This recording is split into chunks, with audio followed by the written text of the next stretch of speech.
Bienvenue sur notre chaîne dédiée aux innovations extraordinaires et au génie méconnu. Aujourd'hui, nous vous racontons l'histoire fascinante de Pierre Dubois, ingénieur français passionné de survie qui révolutionna l'art du camping hivernal grâce à une invention aussi simple qu'efficace, sa mystérieuse boîte cercueil.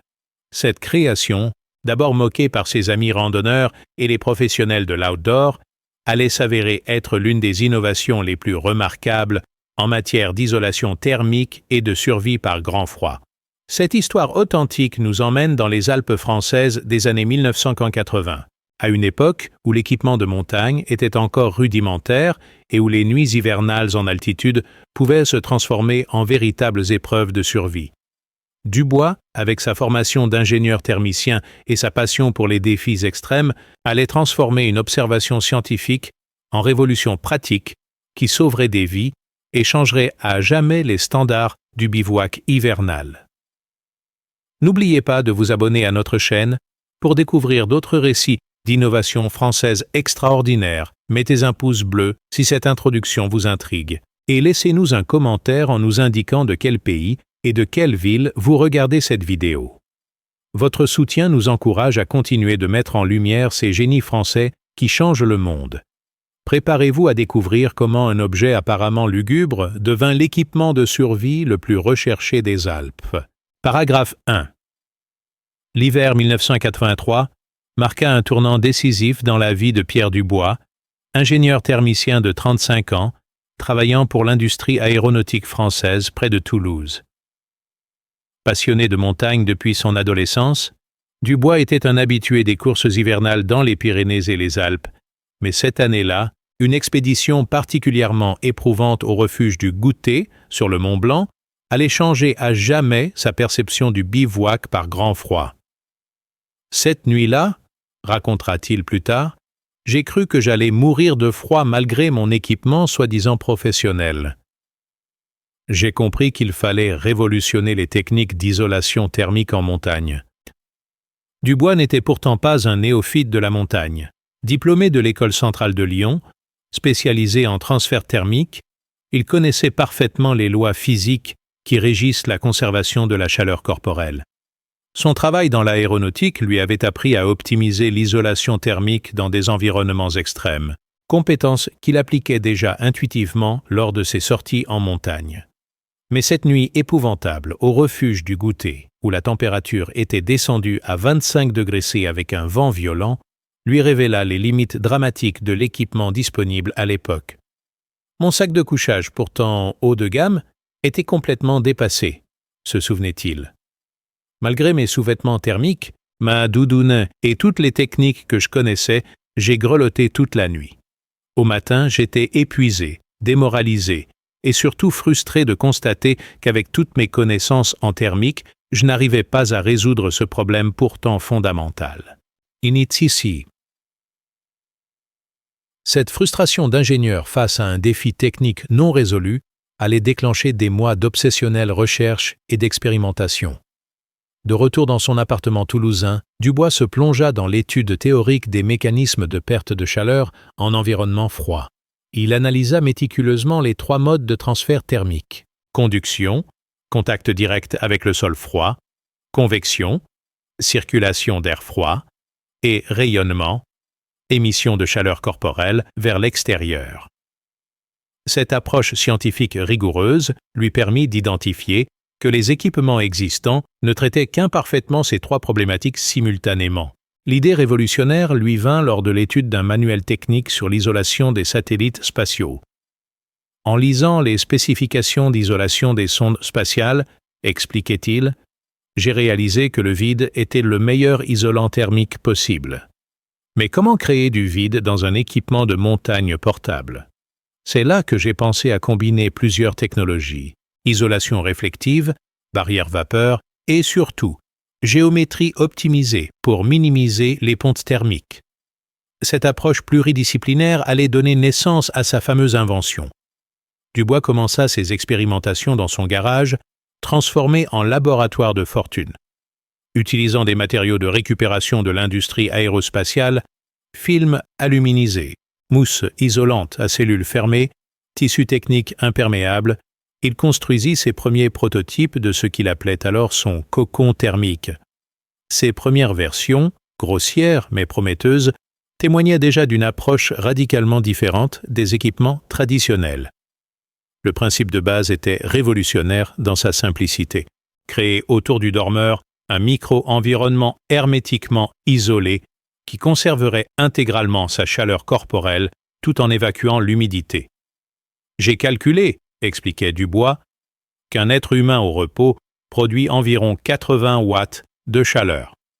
Si on arrive à conserver cette énergie au lieu de la laisser se disperser, on peut maintenir une température confortable même par grand froid. » Cette vision d'ingénieur transformait le corps humain en générateur de chaleur dont il fallait optimiser le rendement. Ses premiers tests en laboratoire furent encourageants. Utilisant des mannequins thermiques et des sondes de température précises, il constata que ces prototypes conservaient effectivement la chaleur de manière exceptionnelle. Mais c'est lors des premiers essais grandeur nature, dans son jardin par une nuit de gel toulousain, qu'il découvrit le potentiel extraordinaire de son invention. J'étais en short et t-shirt par 5 degrés co extérieur, se souvenait-il. Et j'avais chaud. Trop chaud même, j'ai dû ouvrir des aérations. L'aspect extérieur de son invention était effectivement troublant. Cette structure rigide rectangulaire, de couleur métallique, aux dimensions précisément calculées pour accueillir un corps humain allongé, évoquait irrésistiblement un cercueil moderne.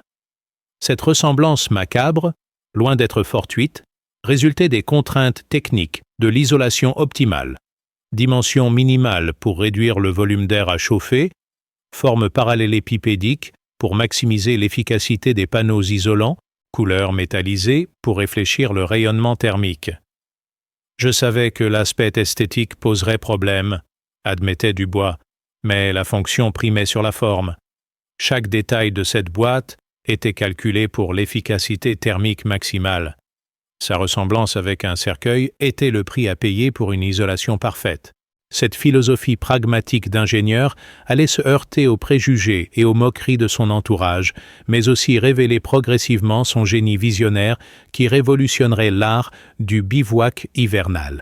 Paragraphe 2. Le printemps 1984 marqua la première présentation publique de l'invention de Dubois lors du salon annuel de l'équipement de montagne à Grenoble. Installé sur un modeste stand au fond du hall d'exposition, l'ingénieur toulousain présentait fièrement sa boîte cercueil à un public de professionnels de la montagne, de guides et d'alpinistes chevronnés qui accueillirent son innovation avec un mélange de perplexité et de franche hilarité.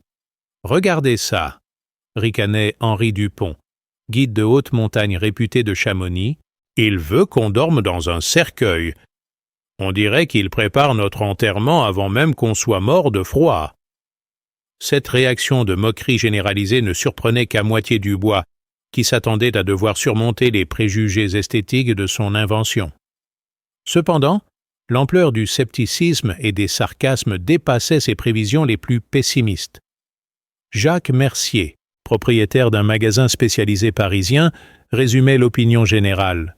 « Monsieur Dubois, vous avez peut-être de belles théories d'ingénieur, mais nous, on vend du matériel à des gens qui veulent rêver d'aventure, pas faire des cauchemars, qui voudraient dormir dans ce truc lugubre. » Cette incompréhension entre vision technique et marketing commercial révélait le fossé entre innovation et acceptation du marché. Malgré cet accueil glacial, quelques visiteurs plus curieux s'intéressèrent aux explications techniques de Dubois. Le docteur Lecomte, médecin spécialisé dans la physiologie du froid à l'Institut national du sport, fut particulièrement attentif à la démonstration scientifique. « Vos calculs thermiques sont impressionnants, » admit-il. « Mais comment votre système gère-t-il l'humidité corporelle? Et qu'en est-il de la claustrophobie? Ces aspects de psychologique et physiologique sont cruciaux pour l'acceptation d'un tel équipement. » Ces questions pertinentes révélaient la complexité des défis à surmonter. Dubois avait anticipé la plupart de ces problèmes techniques. Son système intégrait un ingénieux système de ventilation contrôlé qui évacuait l'humidité tout en conservant la chaleur, grâce à des échangeurs thermiques miniaturisés inspirés de la technologie spatiale.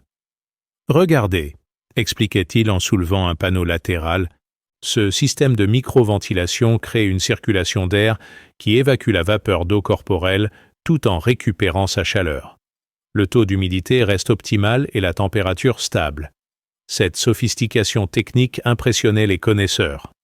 Concernant la claustrophobie, Dubois avait conçu un habitacle étonnamment spacieux malgré ses dimensions compactes externes.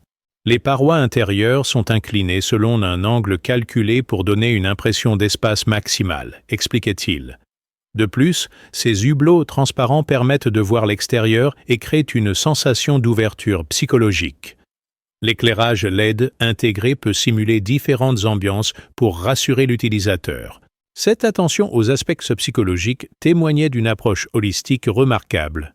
Cependant, ces raffinements techniques ne suffisaient pas à convaincre les professionnels présents au salon.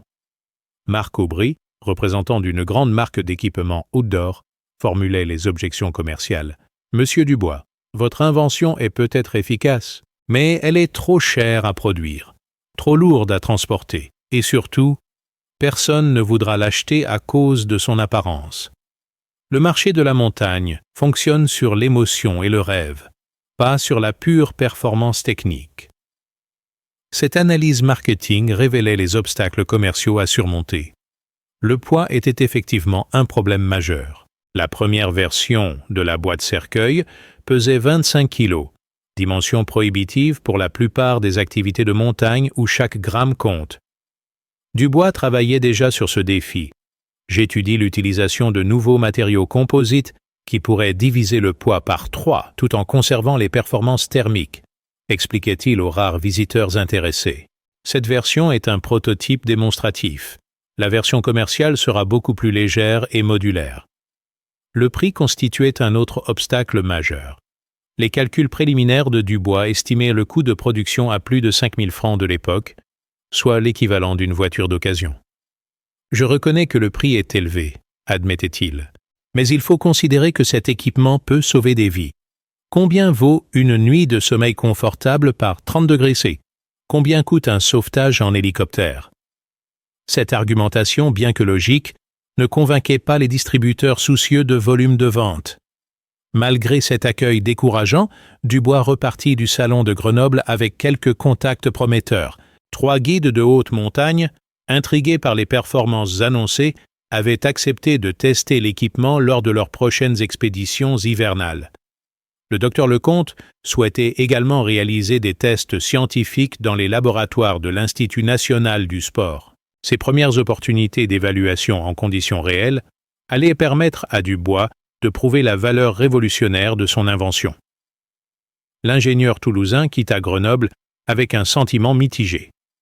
D'un côté, la réception hostile de son innovation le démoralisait et remettait en question ses espoirs commerciaux. D'un autre côté, les quelques professionnels qui avaient pris le temps d'écouter ses explications techniques avaient reconnu le potentiel révolutionnaire de sa boîte cercueil. « Il me faut des preuves concrètes », se disait-il pendant le voyage de retour. Une fois que j'aurai démontré l'efficacité sur le terrain, les moqueries se transformeront en admiration.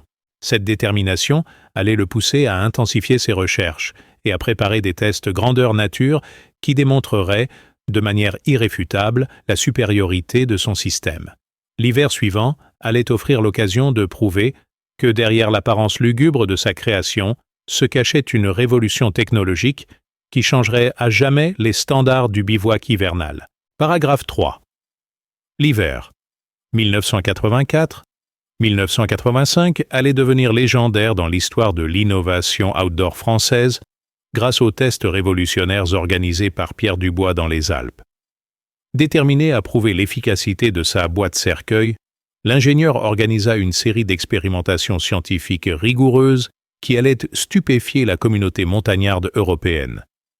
Le 15 décembre 1984, par une nuit particulièrement glaciale où le thermomètre affichait 28 degrés au refuge de l'Aigle près de Chamonix, Dubois installa son prototype pour le test le plus spectaculaire de sa carrière d'inventeur. L'expérimentation était méticuleusement préparée. Dubois avait invité une équipe de témoins crédibles. Dr Lecomte de l'Institut national du sport équipé de matériel de mesure scientifique, Henri Dupont le guide chamoniard Initialis Sceptique, 2 journalistes spécialisés de la presse montagne, et Marc Aubry, le représentant commercial, qui avait critiqué l'invention au salon de Grenoble. « Je veux des témoins irréprochables », avait déclaré Dubois. « Cette nuit, nous allons démontrer que la science peut triompher des préjugés. » Le protocole expérimental était d'une rigueur scientifique exemplaire. 2 campements furent installés côte à côte. L'un équipé du meilleur matériel traditionnel disponible. Tente 4 saisons haut de gamme, sacs de couchage, expédition polaire, matelas isolants épais. L'autre utilisant uniquement la boîte cercueil de Dubois posée directement sur la neige. Des sondes de température étaient placées à différents points pour mesurer les variations thermiques extérieures à l'intérieur de la tente traditionnelle et dans l'habitacle de l'invention française. Henri Dupont, le guide sceptique, accepta courageusement de passer la nuit dans l'équipement traditionnel pour servir de témoin comparatif. Si ce cercueil marche vraiment, avait-il déclaré avec son franc-parler habituel, je serai le premier à le reconnaître. Mais si Dubois gèle dans sa boîte, au moins moi je serai dans un vrai équipement de montagne. Cette sportivité du guide chamoniard allait permettre une comparaison directe particulièrement révélatrice. Dubois s'installa dans sa création vers 20h, vêtu simplement d'un survêtement léger et de chaussettes en laine. Cette tenue, volontairement minimaliste, visait à démontrer que l'efficacité de son système ne dépendait pas de vêtements thermiques sophistiqués, mais uniquement des performances de l'isolation. « Je vais dormir comme si j'étais dans ma chambre à Toulouse », annonça-t-il aux témoins médusés. « Cette boîte va maintenir une température de 18-20 degrés toute la nuit. » Les premières mesures, effectuées à 22 heures, révélèrent des différences saisissantes.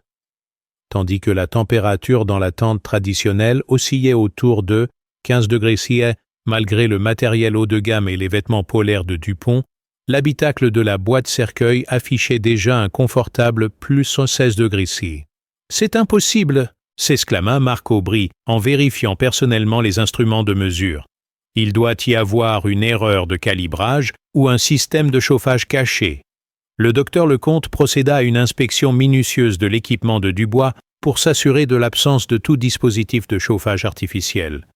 « Aucune source d'énergie externe », confirma-t-il après examen. Cette température résulte uniquement de la conservation optimale de la chaleur corporelle de M. Dubois. C'est un exploit remarquable d'ingénierie thermique. Cette validation scientifique commençait à ébranler les certitudes des témoins. Vers minuit, les écarts de température s'accentuèrent encore. La boîte cercueil maintenait une température stable de plus 18 degrés, tandis que la tente traditionnelle était descendue à 18 degrés C. Henri Dupont, malgré son expérience et son équipement professionnel, commençait à souffrir du froid. « Je grelotte comme un débutant », avoua-t-il dans son radioémetteur. Pendant ce temps, Dubois nous envoie par radio qu'il a presque trop chaud. C'est à n'y rien comprendre. L'aspect le plus impressionnant était la gestion de l'humidité dans l'habitacle de Dubois. Tandis que la tente traditionnelle se couvrait de givre et de condensation, l'intérieur de la boîte cercueil restait parfaitement sec grâce au système de ventilation contrôlé. « L'air est frais et agréable », rapportait Dubois via radio. « Je respire normalement, sans sensation d'enfermement ni d'humidité. On se croirait dans une chambre climatisée. » Cette performance dépassait toutes les prévisions. À 3h du matin, les mesures ne révélaient un écart thermique phénoménal de 35 degrés entre les deux systèmes. La boîte cercueil affichait toujours plus 117 degrés Celsius, tandis que la tente était descendue à 18 degrés par une température extérieure de 30 degrés Celsius. Henri Dupont, épuisé par le froid malgré tous ses efforts, demanda l'autorisation d'abandonner l'expérimentation. « Je n'en peux plus », admit-il. Dubois a gagné, son truc fonctionne. Je rends les armes. Cette capitulation du guide expérimenté créa une sensation considérable parmi les témoins. Marc Aubry, qui avait critiqué l'invention quelques mois plus tôt, était maintenant fasciné par les performances observées. « Monsieur Dubois, » déclara-t-il solennellement, « je vous présente mes excuses pour mon scepticisme. Votre invention révolutionne effectivement les standards de l'équipement de montagne. Nous devons discuter de collaboration commerciale. » Cette volte-face illustrait l'impact de la démonstration. Au matin, quand Dubois émergea de sa boîte cercueil, après une nuit de sommeil confortable, il découvrit un parterre de témoins convertis et admiratifs. « J'ai dormi comme un bébé », annonça-t-il en souriant. Température parfaite, air pur, silence absolu. C'était plus confortable que mon lit à la maison. Cette déclaration, venant d'un homme qui venait de passer une nuit par 30 degrés C en montagne, marquait le triomphe définitif de son invention révolutionnaire. Paragraphe 4. Les résultats spectaculaires du test de décembre 1984 se répandirent comme une traînée de poudre dans toute la communauté montagnarde européenne, transformant Pierre Dubois du jour au lendemain en célébrité de l'innovation outdoor. Le rapport scientifique détaillé du Dr Lecomte, publié dans la revue Médecine et Montagne, faisait sensation. Pour la première fois dans l'histoire de l'équipement de bivouac, un système permet de maintenir des conditions de confort tropical en environnement polaire, uniquement grâce à la chaleur corporelle humaine. Cette invention révolutionne notre compréhension de l'isolation thermique en conditions extrêmes. Henri Dupont, le guide chamoniard qui avait subi la comparaison directe lors du test, devint paradoxalement le meilleur ambassadeur de l'invention. « J'avoue mes torts », déclara-t-il lors d'une conférence à l'École nationale de ski et d'alpinisme. « J'ai eu des préjugés stupides sur cette boîte cercueil. Mais après avoir passé la pire nuit de froid de ma carrière, pendant que Dubois dormait comme un roi à côté de moi, je dois reconnaître que c'est révolutionnaire. Cette machine change tout pour la sécurité en haute montagne. » Les journalistes présents lors du test publièrent des articles enthousiastes qui décryptèrent en détail l'exploit technique de Dubois. Le magazine Vertical titrait en une « La révolution du bivouac. Un ingénieur français vainc le froid extrême. » L'article détaillait les performances thermiques. Place 18 degrés dans la boîte cercueil, contre 18 degrés dans l'équipement traditionnel par une température extérieure de 30 degrés, soit un écart de performance de 35 degrés. Ces chiffres impressionnants captivèrent l'imagination du public.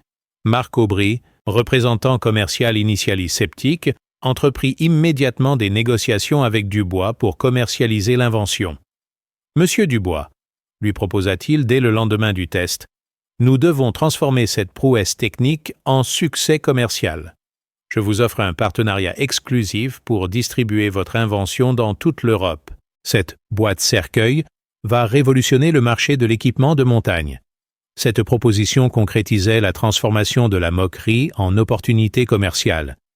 Cependant, Dubois réalisait que le succès technique ne garantissait pas automatiquement l'acceptation commerciale. Le problème de l'image restait entier. Comment convaincre les consommateurs d'acheter un équipement qui ressemblait à un cercueil? Les performances sont indéniables, admettait-il. Mais il faut résoudre le problème psychologique. Personne n'a envie d'acheter un équipement qui évoque la mort, même s'il sauve la vie. Cette lucidité marketing l'amena à repenser la présentation de son invention. La solution vint d'une observation inattendue lors du salon Outdoor de Munich en février 1985. Dubois remarqua que les visiteurs les plus enthousiastes de son stand étaient des professionnels de missions extrêmes, explorateurs polaires, militaires d'élite, scientifiques de stations antarctiques. Ces hommes ne s'embarrassent pas de considérations esthétiques, observa-t-il. Pour eux, seul compte l'efficacité. C'est peut-être par ce marché de niche que je dois commencer la commercialisation. Le commandant Leroy, responsable des équipements spéciaux de l'armée française, fut particulièrement intéressé par l'invention. « Monsieur Dubois, lui expliqua-t-il, vos performances thermiques résolvent un problème crucial pour nos forces spéciales en opération hivernale. Nous sommes prêts à commander une série d'équipements pour tests opérationnels. L'aspect esthétique ne nous préoccupe pas. Seul compte l'efficacité tactique. Cette commande militaire offrait une première débouchée commerciale crédible. L'explorateur polaire Jean-Claude Bernardin, préparant une expédition au Groenland, commanda également un prototype personnalisé. « Avec votre boîte cercueil, » déclara-t-il, « je vais pouvoir dormir confortablement par 50 degrés C sans consommer de carburant pour le chauffage. Cela révolutionne la logistique des expéditions polaires en permettant d'économiser du poids et d'augmenter l'autonomie. » Cette application aux expéditions extrêmes ouvrait de nouvelles perspectives. Les retombées médiatiques du succès de Dubois attirèrent l'attention d'investisseurs potentiels. La société Technologie Avancée SA, spécialisée dans les applications civiles des innovations militaires et spatiales, proposa un partenariat financier pour industrialiser la production. Votre invention a le potentiel de créer un nouveau segment de marché, expliquait le PDG Michel Durand. Nous pouvons investir dans l'optimisation industrielle et le développement de versions adaptées à différents usages. Dubois entreprit alors une campagne de perfectionnement de son invention pour répondre aux demandes spécifiques de chaque marché. Version ultra-légère pour l'alpinisme technique, version robuste pour l'usage militaire, version luxueuse pour les expéditions scientifiques. Chaque application nécessite des adaptations, expliquait-il. Le principe thermique reste identique, mais les matériaux, les dimensions et les équipements annexes doivent être optimisés selon l'usage prévu. La reconnaissance scientifique internationale ne tarda pas. L'Académie des sciences françaises décerna à Dubois le prix de l'innovation technique 1985 pour sa contribution révolutionnaire à la science de l'isolation thermique et à la sécurité en environnement extrême. Le jury salua une invention qui allie brillamment recherche fondamentale et application pratique, démontrant comment l'ingénierie française peut résoudre des défis considérés comme insolubles. Cette consécration académique légitimait définitivement l'invention aux yeux des professionnels qui avaient initialement moqué la boîte cercueil. Il faut reconnaître notre erreur, admit Jean Mercier, propriétaire de magasins spécialisés. Nous avons jugé sur l'apparence sans comprendre la révolution technique. Monsieur Dubois a effectivement inventé l'avenir du bivouac hivernal. Cette reconnaissance tardive mais sincère marquait le triomphe définitif de l'innovation sur les préjugés. Paragraphe 5. Le succès commercial de la boîte cercueil dépassa toutes les prévisions de Dubois quand il découvrit que son invention trouvait des applications inattendues bien au-delà du monde de la montagne. Au printemps 1985, des commandes affluèrent de secteurs qu'il n'avait jamais envisagés: services de secours d'urgence, hôpitaux militaires de campagne, organisations humanitaires intervenant en zones sinistrées, et même particuliers souffrant de problèmes de circulation sanguine. Je n'avais pensé qu'aux alpinistes, admettait Dubois, mais il semble que le besoin de chaleur optimisé concerne bien plus de monde que prévu. Les pompiers de haute montagne furent parmi les premiers adopteurs enthousiastes. Le capitaine Moreau, responsable du PGHM de Chamonix, expliquait « Cet équipement révolutionne nos opérations de secours hivernales. Nous pouvons maintenant stabiliser thermiquement une victime d'avalanche en quelques minutes, même par grand froid. La boîte cercueil nous fait gagner un temps précieux qui peut sauver des vies. » Cette application médicale d'urgence ouvrait un marché considérable que Dubois n'avait pas anticipé. L'armée française officialisa rapidement son intérêt après les tests concluants du commandant Leroy. Le ministère de la Défense commanda 500 unités pour équiper les forces spéciales opérant en climat rigoureux. Cet équipement donne un avantage tactique considérable à nos soldats, expliquait le général Dubois, homonyme de l'inventeur. Ils peuvent dormir confortablement en zone hostile sans révéler leur position par des sources de chaleur détectables. C'est un atout stratégique majeur. Cette adoption militaire crédibilisait définitivement l'invention. Les médias internationaux commençaient à s'intéresser à cette innovation française. Le journal britannique The Times publia un article détaillé. French engineer defeats extreme cold with revolutionary sleeping system. Le journaliste décrivait avec fascination cette invention qui transforme n'importe quel environnement glacial en oasis tropicale grâce à l'ingéniosité thermique française. Cette couverture médiatique internationale amplifiait la renommée de Dubois au-delà des frontières hexagonales. Cependant, le succès créait de nouveaux défis pour l'inventeur. La demande dépassait largement ses capacités de production artisanale dans son garage toulousain. « Je suis débordé », avouait-il à sa femme. « Les commandes arrivent plus vite que je ne peux fabriquer. Il faut industrialiser la production, mais comment conserver la qualité artisanale qui fait le succès de mon invention ? » Cette croissance rapide imposait des choix stratégiques cruciaux. Le partenariat avec Technologie Avancée SA permit de résoudre ces problèmes de montée en puissance. Une usine spécialisée fut établie à Annecy, au cœur des Alpes françaises, symbolisant le lien entre innovation et territoire montagnard. Nous allons produire 1000 unités par mois dès 1986, annonçait Michel Durand. tout en conservant la qualité artisanale de Monsieur Dubois et en respectant ses spécifications techniques draconiennes. Cette industrialisation maîtrisée préservait l'âme de l'invention. L'évolution esthétique de l'invention constituait un défi majeur pour élargir son marché. Dubois travailla avec un designer industriel pour développer des versions moins funèbres. Couleur vive, forme légèrement arrondie, finition plus accueillante. La fonction reste identique, expliquait-il, mais l'apparence devient plus acceptable pour le grand public. Nous gardons l'efficacité thermique tout en perdant l'aspect macabre. Cette évolution marketing était nécessaire à la démocratisation. Les premiers tests clients révélèrent des témoignages enthousiastes qui dépassaient les espérances de Dubois. Marie Lecomte, alpiniste amateur, témoignait « J'ai passé une nuit à 4000 mètres d'altitude par 25 degrés dans cette boîte miracle. Non seulement je n'ai pas eu froid, mais j'ai dormi comme dans un palace. Au réveil, j'étais plus reposé qu'après une nuit normale chez moi. » Cette invention change complètement l'expérience de la haute montagne. Ces retours clients validaient l'universalité de l'innovation. L'impact sur l'industrie de l'équipement outdoor fut considérable. Les fabricants traditionnels durent repenser leur gamme de sacs de couchage et d'équipements thermiques face à la concurrence révolutionnaire de la boîte cercueil. Dubois a créé une nouvelle catégorie d'équipements, reconnaissait Jacques Milleret, PDG d'une grande marque française. Nous devons maintenant développer nos propres systèmes d'isolation optimisés pour rester compétitifs. Mais cette émulation technologique bénéficiait à tout le secteur. Les applications civiles surprirent Dubois par leur diversité. Des personnes âgées souffrant de problèmes circulatoires utilisèrent des versions adaptées de son système pour améliorer leur confort nocturne. Des sans-abris équipés de versions simplifiées survivaient mieux aux hivers rigoureux. Mon invention sauve des vies de manière que je n'avais jamais imaginée, s'émerveillait l'ingénieur. C'est la plus belle récompense pour un inventeur. La reconnaissance internationale culmina avec l'invitation de Dubois au Congrès mondial des innovations techniques à Tokyo. Son intervention sur l'optimisation thermique appliquée à la survie humaine fut acclamée par 2000 ingénieurs de 50 pays différents.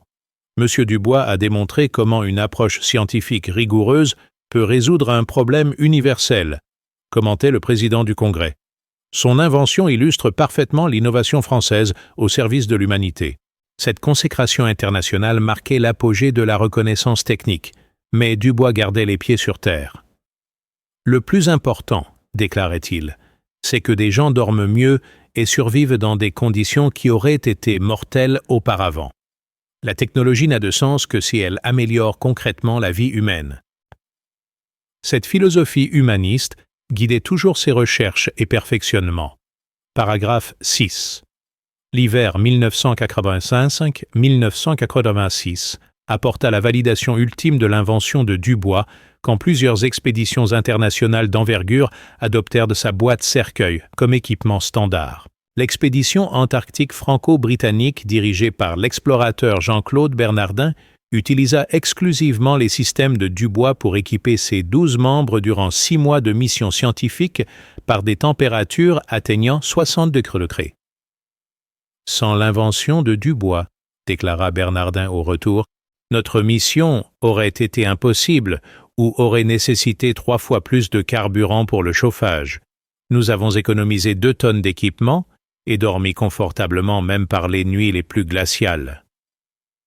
Les résultats antarctiques furent si spectaculaires qu'ils attirèrent l'attention de la NASA, qui étudiait alors les équipements de survie pour les futures missions spatiales habitées. Dr. Sarah Johnson, responsable des systèmes de support vie au Johnson Space Center, vint personnellement en France rencontrer Dubois.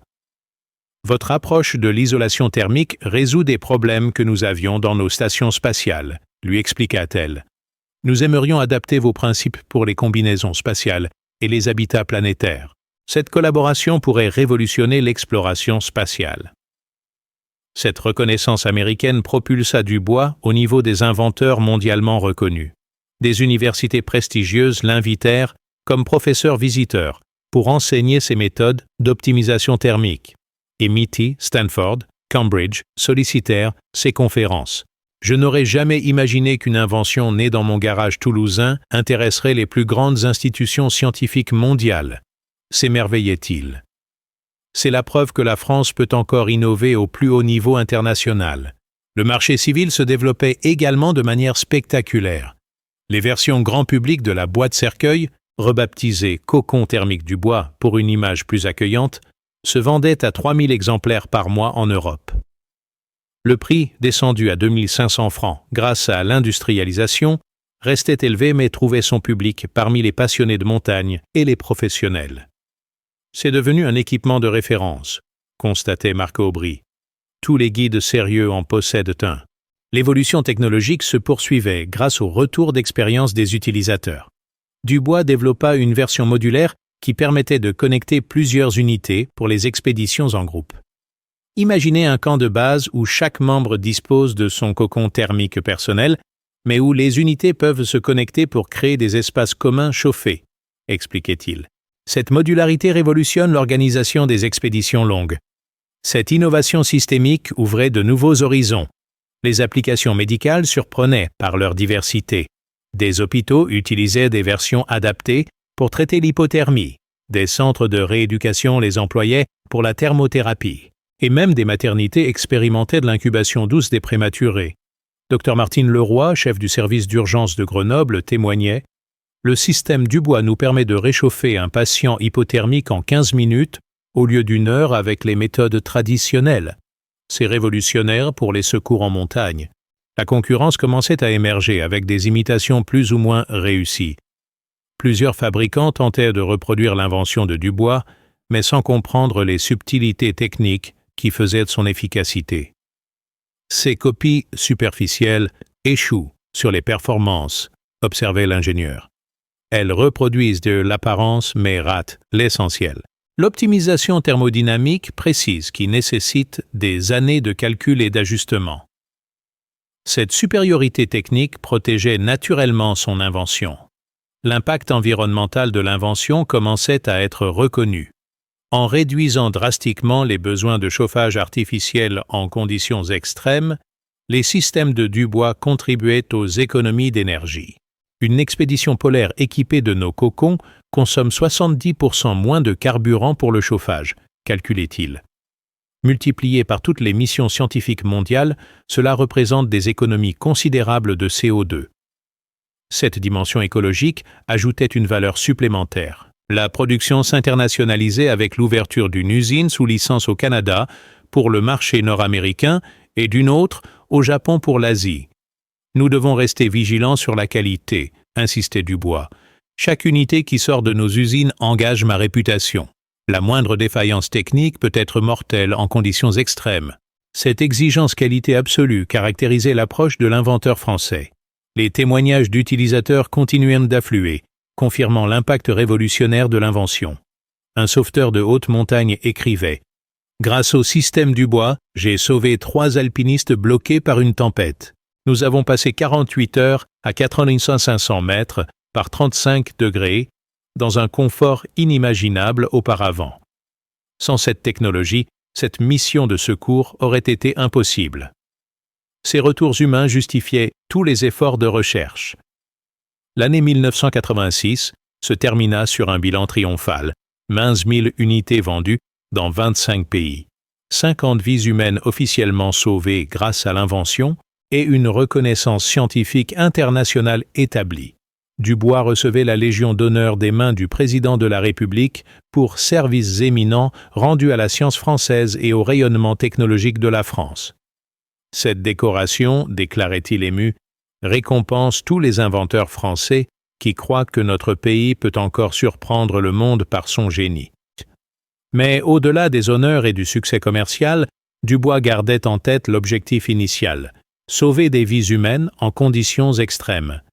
Chaque nuit où quelqu'un dort confortablement par grand froid grâce à mon invention justifie toutes ces années de recherche, philosophait-il.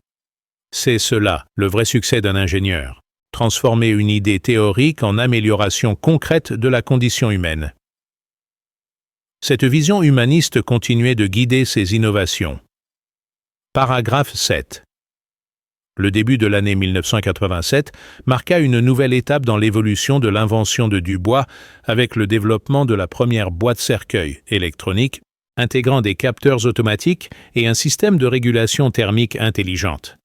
Cette version révolutionnaire, fruit de 2 années de collaboration avec l'industrie électronique française, transformait un système purement passif en équipement intelligent, capable de s'adapter automatiquement aux conditions extérieures et aux besoins physiologiques de l'utilisateur. Nous entrons dans l'ère du bivouac connecté, annonçait Dubois lors de la présentation au Salon professionnel de Lyon.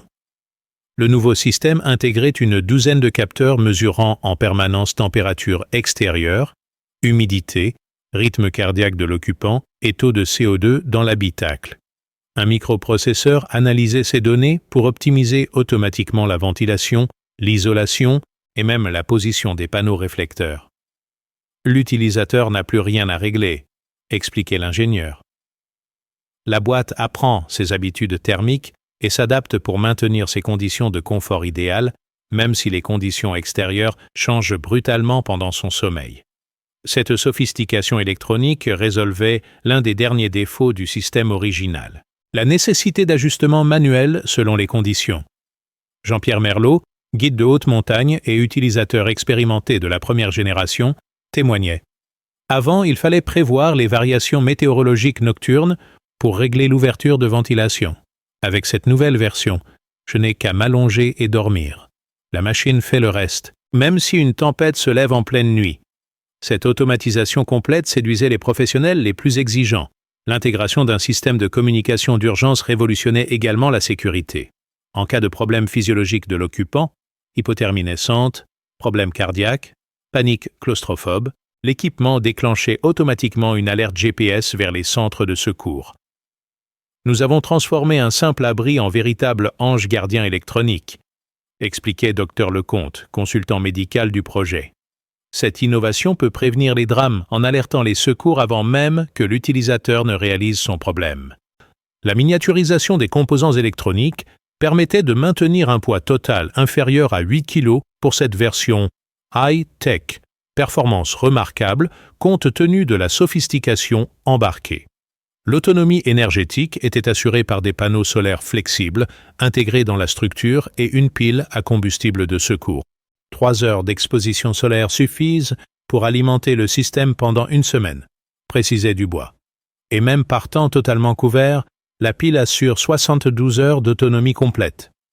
Les premières commandes de cette version électronique vinrent logiquement des secteurs les plus techniques. L'Agence spatiale européenne commanda 20 unités pour équiper ses futures missions habitées. La NASA finalisa son accord de coopération pour adapter la technologie aux combinaisons spatiales. Les forces spéciales de 5 pays européens passèrent commande pour leurs unités d'élite.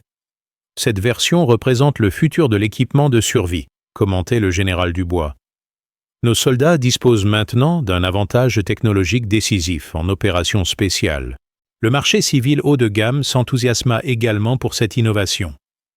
Malgré un prix de 1 500 francs, 3 fois supérieur à la version standard, les commandes affluaient d'expéditions prestigieuses et de particuliers fortunés, passionnés de défis extrêmes. Richard Brennan, milliardaire américain préparant l'ascension des Seven Summits, commanda une version personnalisée. Price is no object for equipment that can save my life at 8,000 meters. Dubois created the ultimate survival tool. L'aspect le plus révolutionnaire était l'interface utilisateur, inspirée des cockpits d'aviation modernes. Un écran tactile permettait de visualiser tous les paramètres environnementaux, de programmer des scénarios de confort personnalisés et même de consulter météo et cartes GPS intégrées. Nous avons créé un véritable centre de contrôle personnel, s'enorgueillissait Dubois. L'utilisateur dispose de plus d'informations dans sa boîte qu'un pilote de ligne dans son cockpit. Les tests en conditions extrêmes de cette version électronique dépassèrent toutes les espérances. Lors d'une expédition au Denali, Alaska, par 45 degrés Celsius, l'explorateur français Michel Pissel témoigna « Cette boîte intelligente a géré automatiquement une chute de température de 20 degrés pendant ma nuit de sommeil. Je n'ai rien senti, rien ajusté. Au réveil, j'ai découvert sur l'écran que le système avait effectué 47 micro-ajustements pendant la nuit pour maintenir mon confort optimal. C'est de la science-fiction devenue réalité.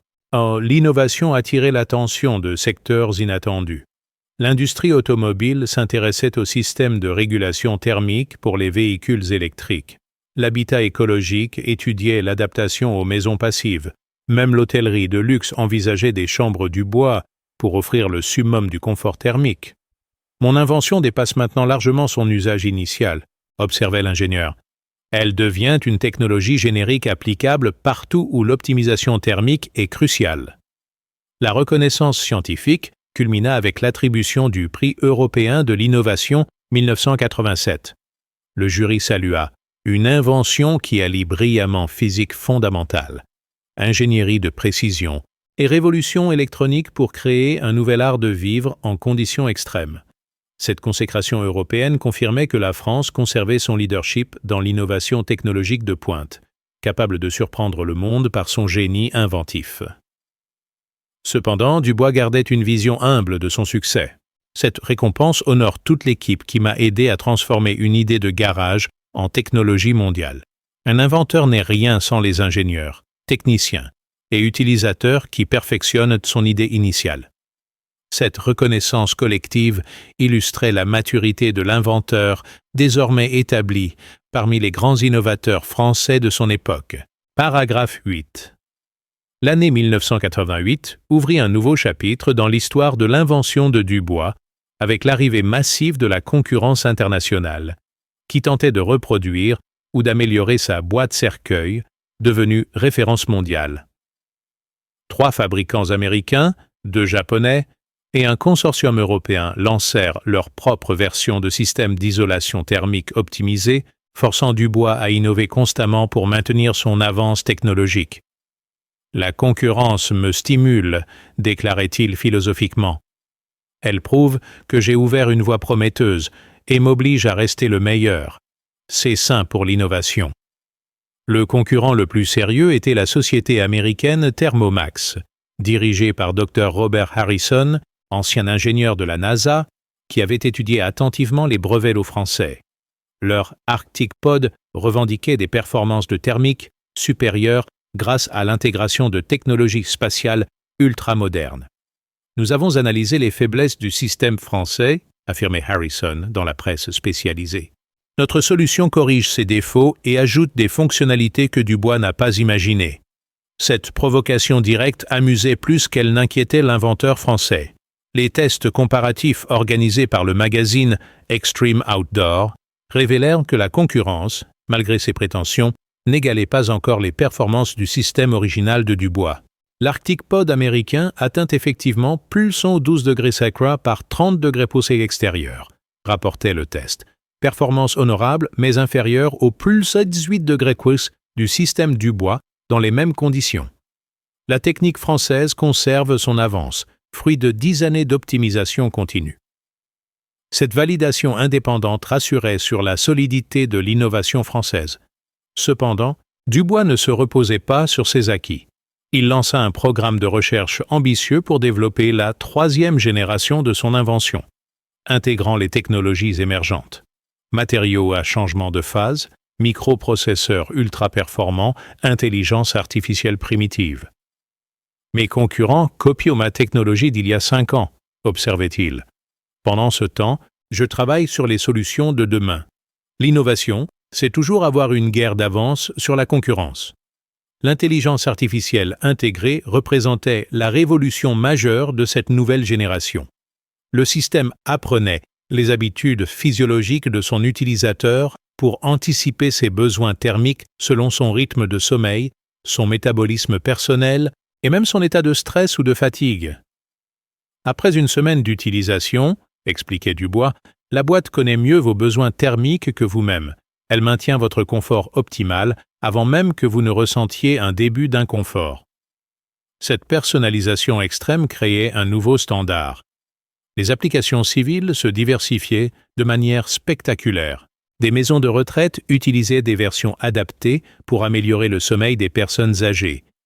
Des hôpitaux installaient des chambres Dubois pour la récupération post-opératoire. Même des hôtels de luxe proposaient des suites thermiques équipées de la technologie française. Mon invention dépasse le domaine de la survie pour entrer dans celui du bien-être, constatait Dubois. C'est une évolution que je n'avais pas prévue, mais qui me satisfait énormément. L'export représentait désormais 70% du chiffre d'affaires, avec des succès particuliers au Japon, où la miniaturisation était appréciée, en Scandinavie, où les hivers rigoureux créaient une demande naturelle, et même en Australie, pour les expéditions antarctiques. La France exporte son excellence thermique, se félicitait le ministre de l'Industrie lors de sa visite à l'usine d'Annecy. Monsieur Dubois illustre parfaitement notre capacité d'innovation mondiale. Les retombées économiques locales étaient considérables. L'usine d'Annecy employait désormais 200 personnes, de l'ingénieur au monteur spécialisé.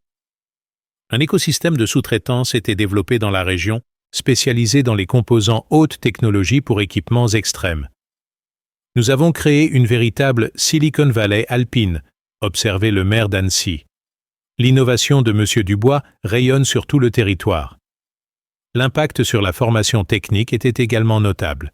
Plusieurs écoles d'ingénieurs créèrent des cursus spécialisés en optimisation thermique du bois, attirant des étudiants du monde entier.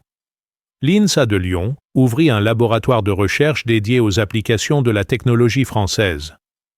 Nous formons la nouvelle génération d'ingénieurs thermiciens, expliquait le directeur. L'approche Dubois devient une référence pédagogique internationale. La reconnaissance dépassait maintenant le domaine technique pour toucher la culture populaire. Des documentaires télévisés racontaient l'épopée de l'inventeur français. Des livres analysaient sa méthode d'innovation. Un film de fiction s'inspirait librement de son histoire. Je suis devenu malgré moi un symbole de l'innovation française, observait Dubois avec amusement. C'est flatteur, mais aussi intimidant. Cela m'oblige à rester exemplaire dans mes recherches. Paragraphe 8. L'année 1988 ouvrit un nouveau chapitre dans l'histoire de l'invention de Dubois, avec l'arrivée massive de la concurrence internationale, qui tentait de reproduire ou d'améliorer sa boîte cercueil devenue référence mondiale. 3 fabricants américains, 2 japonais et un consortium européen lancèrent leur propre version de système d'isolation thermique optimisé, forçant Dubois à innover constamment pour maintenir son avance technologique. « La concurrence me stimule », déclarait-il philosophiquement. « Elle prouve que j'ai ouvert une voie prometteuse et m'oblige à rester le meilleur. C'est sain pour l'innovation. » Le concurrent le plus sérieux était la société américaine Thermomax, dirigée par Dr. Robert Harrison, ancien ingénieur de la NASA, qui avait étudié attentivement les brevets français. Leur Arctic Pod revendiquait des performances thermiques supérieures grâce à l'intégration de technologies spatiales ultramodernes.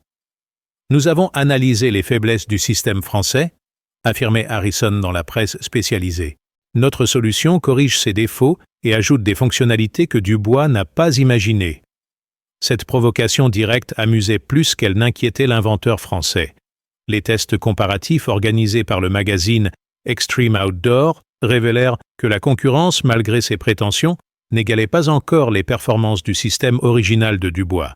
L'Arctic Pod américain atteint effectivement plus 112 degrés par 30 degrés à l'extérieur, rapportait le test, performance honorable mais inférieure aux plus 18 degrés du système Dubois dans les mêmes conditions. La technique française conserve son avance, fruit de 10 années d'optimisation continue. Cette validation indépendante rassurait sur la solidité de l'innovation française. Cependant, Dubois ne se reposait pas sur ses acquis. Il lança un programme de recherche ambitieux pour développer la 3e génération de son invention, intégrant les technologies émergentes, matériaux à changement de phase, microprocesseurs ultra-performants, intelligence artificielle primitive. Mes concurrents copient ma technologie d'il y a 5 ans, observait-il. Pendant ce temps, je travaille sur les solutions de demain. L'innovation, c'est toujours avoir une guerre d'avance sur la concurrence. L'intelligence artificielle intégrée représentait la révolution majeure de cette nouvelle génération. Le système apprenait les habitudes physiologiques de son utilisateur pour anticiper ses besoins thermiques selon son rythme de sommeil, son métabolisme personnel, et même son état de stress ou de fatigue. Après une semaine d'utilisation, expliquait Dubois, la boîte connaît mieux vos besoins thermiques que vous-même. Elle maintient votre confort optimal avant même que vous ne ressentiez un début d'inconfort. Cette personnalisation extrême créait un nouveau standard. Les applications civiles se diversifièrent de manière spectaculaire. Des maisons de retraite utilisaient des versions adaptées pour améliorer le sommeil des personnes âgées. Des hôpitaux installaient des chambres Dubois pour la récupération post-opératoire. Même des hôtels de luxe proposaient des suites thermiques, équipées de la technologie française. Mon invention dépasse le domaine de la survie pour entrer dans celui du bien-être, constatait Dubois. C'est une évolution que je n'avais pas prévue, mais qui me satisfait énormément. L'export représentait désormais 70% du chiffre d'affaires, avec des succès particuliers au Japon, où la miniaturisation était appréciée, en Scandinavie, où les hivers rigoureux créaient une demande naturelle, et même en Australie, pour les expéditions antarctiques. La France exporte son excellence thermique, se félicitait le ministre de l'Industrie lors de sa visite à l'usine d'Annecy. M. Dubois illustre parfaitement notre capacité d'innovation mondiale. Les retombées économiques locales étaient considérables. L'usine d'Annecy employait désormais 200 personnes, de l'ingénieur au monteur spécialisé. Un écosystème de sous-traitants s'était développé dans la région, spécialisé dans les composants haute technologie pour équipements extrêmes. Nous avons créé une véritable Silicon Valley alpine, observait le maire d'Annecy. L'innovation de M. Dubois rayonne sur tout le territoire. L'impact sur la formation technique était également notable.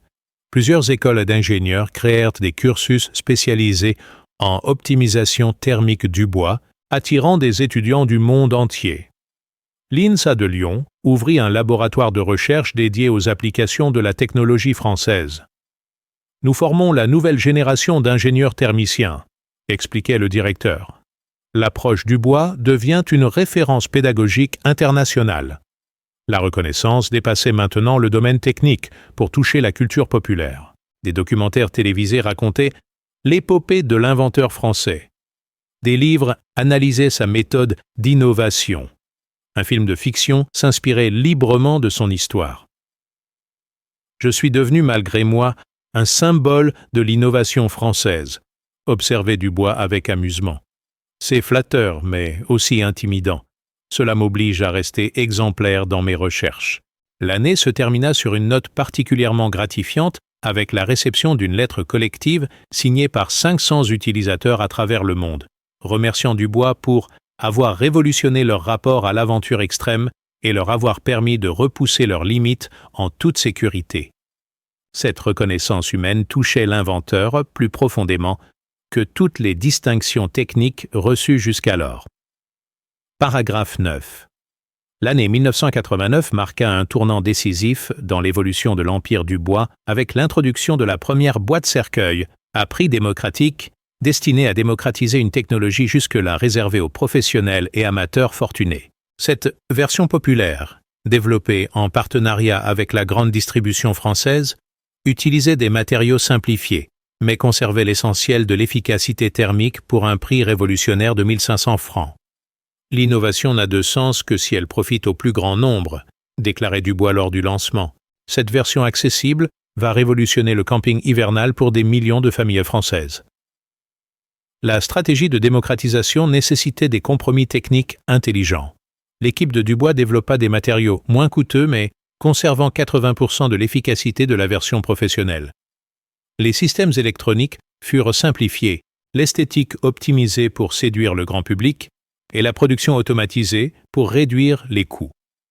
Nous maintenons l'ADN thermique de l'invention, expliquait l'ingénieur en chef Martin Leclerc, tout en rendant la production industrielle compatible avec un prix grand public.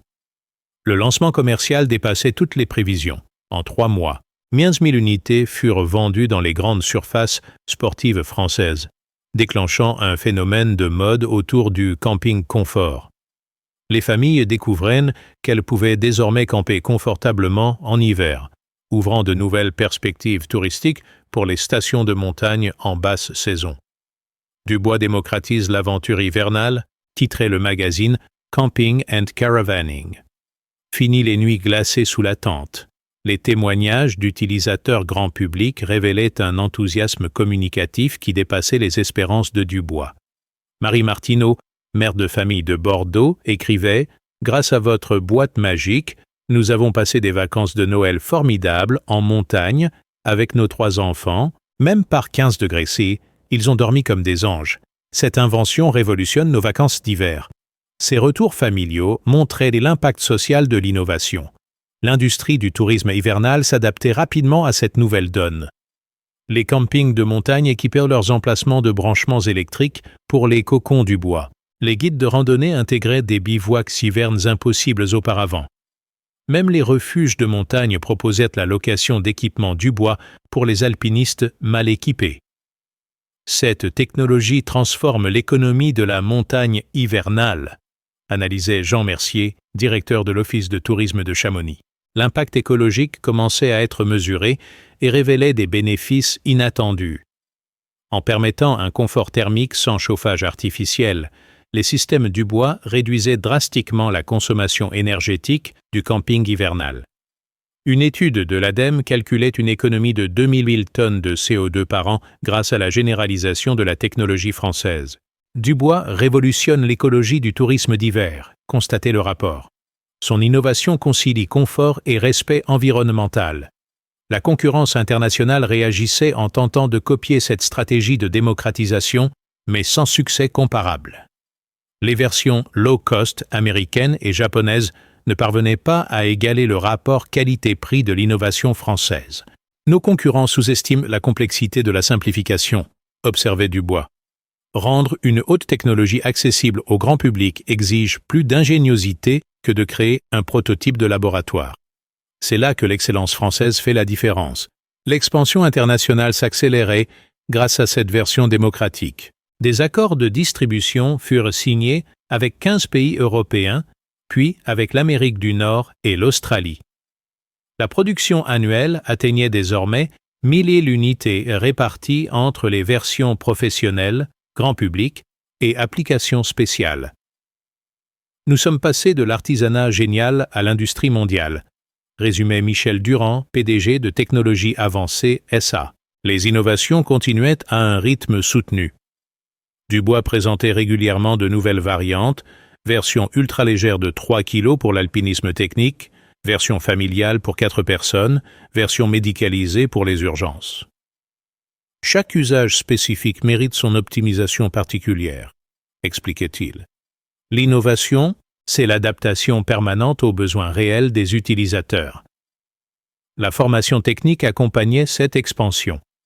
Un réseau de techniciens spécialisés fut créé pour assurer la maintenance et former les distributeurs.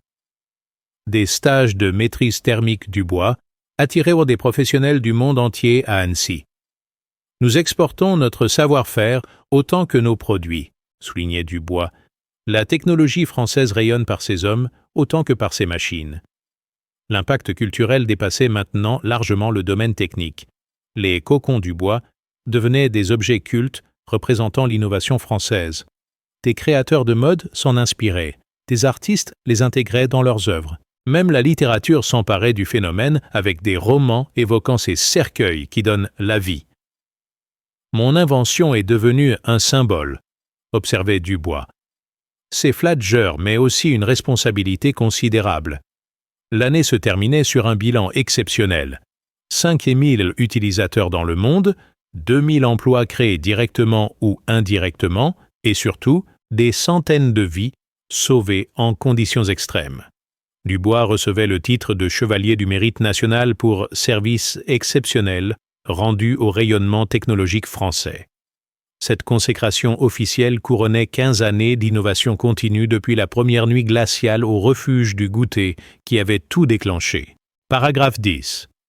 L'entrée dans les années 1990 consacra définitivement Pierre Dubois comme l'un des grands innovateurs français de la fin du XXe siècle, son invention ayant transcendé son domaine initial pour devenir une révolution technologique mondiale.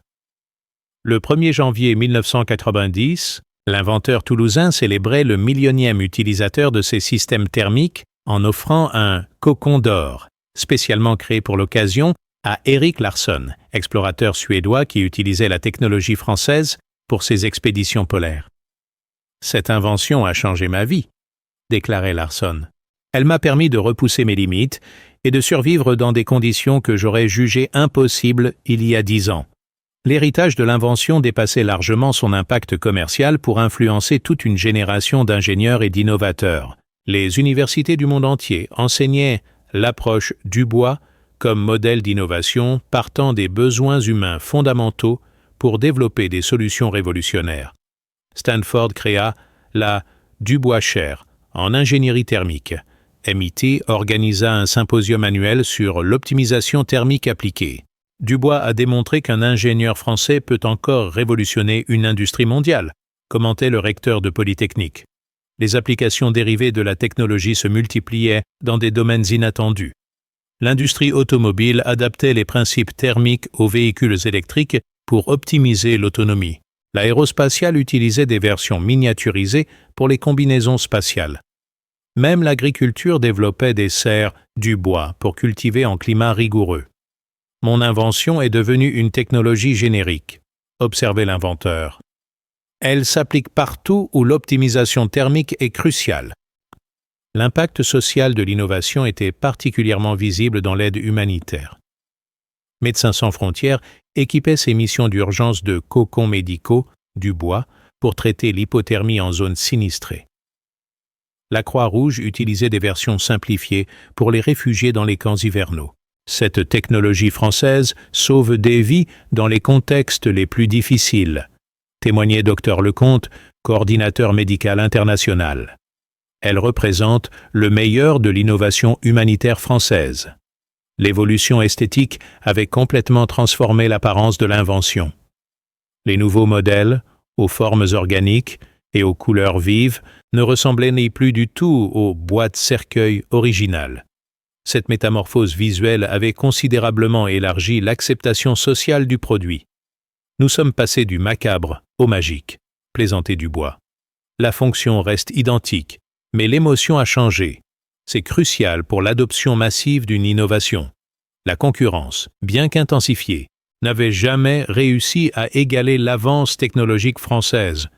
Les brevets Dubois, constamment enrichis par de nouvelles innovations, créaient une barrière technique durable. Mes concurrents excellent à copier mes solutions d'hier, observait l'inventeur. Mais ils peinent à anticiper mes innovations de demain. L'avantage appartient à celui qui invente, pas à celui qui imite. Cette philosophie guidait sa stratégie de recherche continue. L'empire industriel, créé autour de l'invention, employait désormais 2000 personnes réparties dans 8 pays. L'usine d'Annecy était devenue le centre mondial de l'excellence thermique, attirant ingénieurs et chercheurs du monde entier. Nous avons créé un écosystème d'innovation unique, se félicitait le maire d'Annecy. Dubois a fait de notre ville une référence technologique mondiale. Les distinctions internationales pleuvaient sur l'inventeur français. Prix Nobel alternatif de technologie, Grand Prix mondial de l'innovation, Légion d'honneur, docteur honoris causa de 15 universités prestigieuses. Ces honneurs me touchent, déclarait Dubois avec humilité. Mais ma vraie récompense reste le sourire de satisfaction d'un utilisateur qui a passé une nuit confortable par grand froid. C'est pour cela que j'ai inventé cette machine. L'influence pédagogique de Dubois s'étendait au-delà de la technique pure. Ses conférences sur l'innovation au service de l'humanité inspiraient une génération d'entrepreneurs et d'inventeurs. Ses livres techniques devenaient des références. Son approche holistique, alliant rigueur scientifique et préoccupation humaniste, créait une école de pensée reconnue mondialement. L'année 1990 se terminait sur un projet particulièrement symbolique, la création de la Fondation Dubois pour la recherche en technologie de survie. Cette institution, dotée d'un fonds de 50 millions de francs, avait pour mission de financer des recherches sur les équipements de survie pour populations défavorisées. Mes profits doivent servir à développer des innovations accessibles aux plus démunis, déclarait l'inventeur. La technologie française doit bénéficier à toute l'humanité. Rétrospectivement, l'aventure de la boîte cercueil illustrait parfaitement le génie français. Partir d'une observation pragmatique, appliquer une science rigoureuse, persévérer face aux sceptiques et finalement révolutionner une industrie entière. Dubois avait transformé une nuit de froid au Mont Blanc en révolution technologique mondiale, prouvant qu'un ingénieur français créatif peut encore changer la face du monde.